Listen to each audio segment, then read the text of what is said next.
So today's memorial celebrates one of the most revered and sacred relics within the Catholic world, the Holy House of Loreto. And this small house, which measures just 13 feet by 31 feet, is believed to be the revered place where Jesus, Mary, and Joseph lived. But also, many believe it's where Mary was raised and where the Annunciation took place. So this is the location, the house, where Jesus entered into creation. So it's a very sacred place, and it's a place where a lot of miracles have occurred, which would make sense. I mean, imagine that the Holy Family spent all these years there in the sanctity of that home. So within the house, there's an altar of the apostles, which is believed to have been constructed by the apostles after Jesus ascended into heaven, and where the first Mass was said at this altar by St. Peter himself. There's also a wooden statue of the Blessed Virgin Mary holding the Christ child. And in the 4th century, the great Emperor Constantine, with the help of his mother, St. Helena, commissioned the building of a basilica over this house. At the same time, he was building the Holy Sepulchre in Jerusalem and the Church of the Nativity in Bethlehem. So, this emperor was so impactful on our faith today. And this is the beginning of Christendom, really. Up to this point, there were no churches. There were no brick and mortar churches because they were slaughtering the Christians. So there would be no sense in building a building and putting up a big spotlight saying, here we are, come and kill us.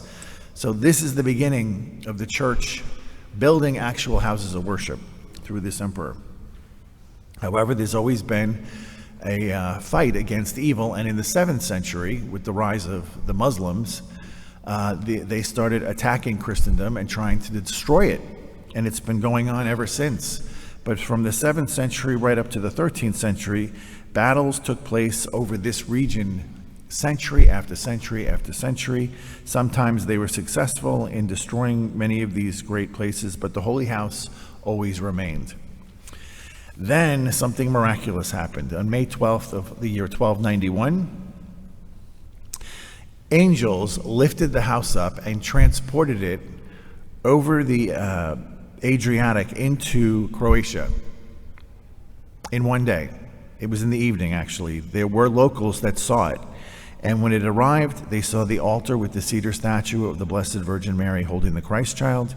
And a few days later, the Blessed Mother appeared to a priest in that holy house, revealing to him its sacred origin. And it remained there for about 3.5 years, and it became a great place of pilgrimage for people from far and wide. And then, on December 10th of 1294, the house was again picked up by angels, and this time moved to Italy, and distressed the Croatians tremendously, but they built a replica which still stands there today. And the house arrived in Italy on a hillside where it stayed for 9 months. They built another shrine. The house was moved again by angels, and it was moved a third time by angels, finally landing it in Loreto at a little hillside. And oddly, it landed on a street, an avenue, a public avenue for transportation, which is significant for something that would be done later. Upon its final arrival, the people didn't know where the house came from. And so the Blessed Mother appeared yet again to a hermit, telling him the significance and the history of the house. And the hermit told the townspeople, and upon hearing this, many of them pilgrimaged to Nazareth to take measurements of the spot where the Holy House originated, and then brought those measurements back to this house in Loreto, and it lined up literally to the inch of the actual dimensions of the house. Now, in further evidence of this, Blessed Anne Catherine Emmerich, who literally has 4 volumes on the life of Jesus that were dictated to her from Jesus and Mary, had a vision of the Holy House flying over to Loreto. For a long time she was troubled by it, didn't understand what it meant. But she kept seeing the image, and finally, when she saw the 7 angels carrying it one evening, her heart was moved to believe this has to be true. And it had no foundation. It just had light shining down on the water beneath it. Now, scientific evidence. This is where it comes in for us, because remember, just like the Tilm of Guadalupe, The people back then believed immediately, but we are more skeptical. So in this modern day, scientists have discovered that the mortar and stones used in the walls of the house are actually from Nazareth. You can detect what's in the mortar and stones, and it's indigenous to that region. There's none of that in all of Italy, first thing. Second, there's no cracks in the walls, indicating that it was never dismantled and moved and reassembled. Third, the size of the house matches identical to the foundation in Nazareth, where it's believed to come from. And fourth, in the 13th century, transporting a house without first dismantling it would have been nearly impossible given the weight of that house. It was stone. And finally, the house landed on that public road. Remember I mentioned that? If you were going to dismantle a house and move it, you would never rebuild it on a public road. It wouldn't happen. So clearly this was not done by men.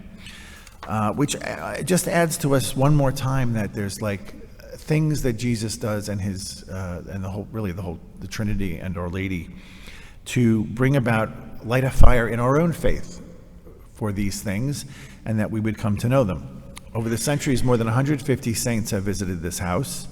Popes, kings, queens, royalty, everybody. There's been so many that have visited. This past April, I visited this house. I happened to be over there I went for Carlo Acuiti's canonization, then landed in Italy and found out the Pope had died. So no canonization, but still got to see the house and many other wonderful sights. So as we celebrate Mary in this house today, and we honor the image of the house and this great relic of the church, we should see this house as an image of our souls, in which the Christ child lives and dwells.